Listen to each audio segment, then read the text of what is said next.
ఏం చెప్పాలి, ఏం అడుగుతున్నారు? ఈరోజు విచారణకు సంబంధించి మీరందరికీ తెలుసు, పోయిన నెల ఫిబ్రవరి 28వ తేదీ ఇక్కడ వెట్లపాలెంలో ఒక ఫైర్ క్రాకర్ మ్యానుఫ్యాక్చరింగ్ యూనిట్ నుంచి జరిగిన ఎక్స్ప్లోషన్లో పెద్ద ఎత్తున ఎక్స్ప్లోషన్ జరిగింది. అక్కడ 28 మంది చనిపోయారు. తర్వాత ఒక 3 మెంబర్స్కి ఇంజురీ కూడా అయింది. సో దీన్ని బేస్ చేసుకుని ఆల్రెడీ గవర్నమెంట్ కొన్ని చర్యలు తీసుకున్నారు.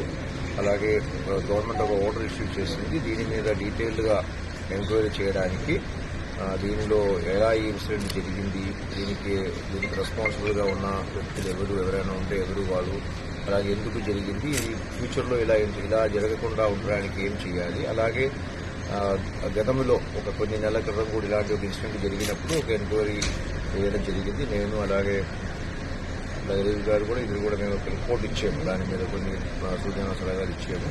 అది అమలు అయిందా లేదా ఇవన్నీ కూడా పరిశీలించమని చెప్పడం జరిగింది. దాని ఆధారంగానే మేము ఆల్రెడీ ఇప్పటికే దీనికి సంబంధించిన కొన్ని ఇన్ఫర్మేషన్ తెచ్చుకోవడం జరిగింది. జిల్లా యంత్రాంగం దగ్గర నుంచి, కలెక్టర్ దగ్గర నుంచి, అలాగే ఫైర్ డిపార్ట్మెంట్ దగ్గర నుంచి, లేబర్ డిపార్ట్మెంట్ దగ్గర నుంచి we have already taken information. దాన్ని బేస్ చేసుకుని we have done some study already. ఇప్పుడు ఈరోజు ఫీల్డ్ మీదకి వచ్చి ఆ సంఘటన జరిగిన సైట్ కూడా పరిశీలించాము. అక్కడ ఉన్న వారిని కూడా విచారించడం జరిగింది. అలాగే ఈ యొక్క యాక్సిడెంట్లో సర్వైవ్ అయిన ఇద్దరు ఉన్నారు, వాళ్ళని కూడా విచారించడం జరిగింది. జీజీహెచ్లో ట్రీట్మెంట్లో ఉన్న వ్యక్తి కానీ, లేకపోతే ఇక్కడ ఆల్రెడీ డిశ్చార్జ్ అయిన వ్యక్తి అందరూ కూడా అడిగాను. సంబంధిత అధికారులందరినీ కూడా revenue, police, fire, labour department, factories department అందరినీ కూడా విచారించడం జరిగింది. సో దీని ఆధారంగా మేము ఇంకా డీటెయిల్డ్గా స్టడీ చేసి ఇంకా కొన్ని ఇన్ఫర్మేషన్ కూడా కలెక్ట్ చేసుకోవాల్సిన అవసరం ఉంది. ఈ పీస్తో సంబంధించిన ఒక అధికారులు ఉన్నారు, వాళ్ళ దగ్గర తీసుకోవాల్సిన ఉంటుంది. అవి కూడా పరిశీలించి చేసి గవర్నమెంట్కి మేము రిపోర్ట్ ఇవ్వడం జరుగుతుంది. ప్రాథమికంగా ఏంటంటే దీనిలో మాకు ఉన్న అబ్జర్వేషన్ ఏంటంటే ఇది లైసెన్స్ ఇచ్చిన కండిషన్స్కు వ్యతిరేకంగా అంటే విరుద్ధంగా ఈ లైసెన్స్ ప్రకారం ఏంటంటే మాక్సిమం 15 కిలో వరకు మాత్రమే అక్కడ ఒక్కసారి అక్కడ ఉండాలి.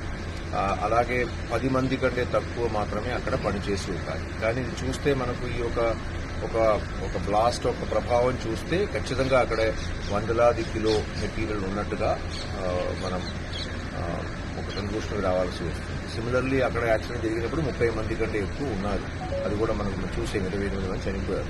ఇది 2 ముఖ్యం కాదు. అది కాకుండా అక్కడ ఉన్న షెడ్స్ కానీ, ఆ షెడ్స్లో తీసుకోవాల్సిన జాగ్రత్తలు కానీ పూర్తి స్థాయిలో ఒక షెడ్యూల్ ప్రకారం మనకు ఎక్స్ప్లోసివ్ యాక్ట్ 1884 ప్రకారం దాని ప్రకారం రూల్స్ ఉన్నాయి. 2008లో చేసిన రూల్స్, అలాగే ఫైర్ రూల్స్ అవన్నీ ఉన్నాయి. దానికి అనుగుణంగా పూర్తి స్థాయిలో అక్కడ సేఫ్టీ ప్రికాషన్స్ లేదు అనేది ఖచ్చితంగా మనకు అర్థమవుతుంది. సో అది దాని మీద we have to take further action. ఇంకా ఈ ప్రాంతంలోనే ఇలాంటి కొన్ని యూనిట్స్ ఇంకా ఉన్నాయి.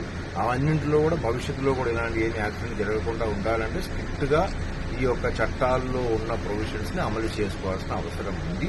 అది సంబంధిత అధికారులు, అది రెవెన్యూ అయినా, పోలీస్ అయినా, లేబర్ డిపార్ట్మెంట్ అయినా, ఫ్యాక్టరీ డిపార్ట్మెంట్ అయినా, ఫైర్ సర్వీస్ అయినా వాళ్ళందరూ కూడా ఖచ్చితంగా దీన్ని అమలు చేసేటట్టుగా చేయాల్సిన అవసరం ఉంది అనేది మాకు ప్రాథమికంగా ఉన్న ఒక అబ్జర్వేషన్. సో దీన్ని ఇంకా డీటెయిల్గా వెళ్ళిన తర్వాత గవర్నమెంట్కి డీటెయిల్డ్గా నివేదిక సమర్పించారు. అంటే గవర్నమెంట్ టెక్నాలజీ అంత హై లెవెల్ టెక్నాలజీ ఇచ్చినా సరే ఎందుకు ఈ క్షేత్రస్థాయిలో ఫెయిల్ అయిందని చెప్పి అనుకుంటున్నారు. దీనిలో హై లెవెల్ టెక్నాలజీ అనేది కాదండి. దీనిలో బేసికలీ ఇప్పుడు లైసెన్స్ ఇచ్చేటప్పుడు ఫస్ట్ ఇన్స్పెక్షన్ చేస్తారు. మళ్ళీ రెగ్యులర్గా దీనిలో ఒక 3 monthsకో 6 monthsకో యాన్యువల్గా ఇన్స్పెక్షన్స్ ఉంది. అది చేసే టైంలో చూపించేది ఒక రకంగా ఉంటుంది, తర్వాత జరిగేది ఒక రకంగా ఉంటుంది. సో అది మనం 24/7 అక్కడ నిఘా అనేది ఉండదు. ఇప్పుడు అక్కడ ఎవరినైనా 24 గంటలు అక్కడ పెట్టి చేయడం అలాంటివి ఉండదు.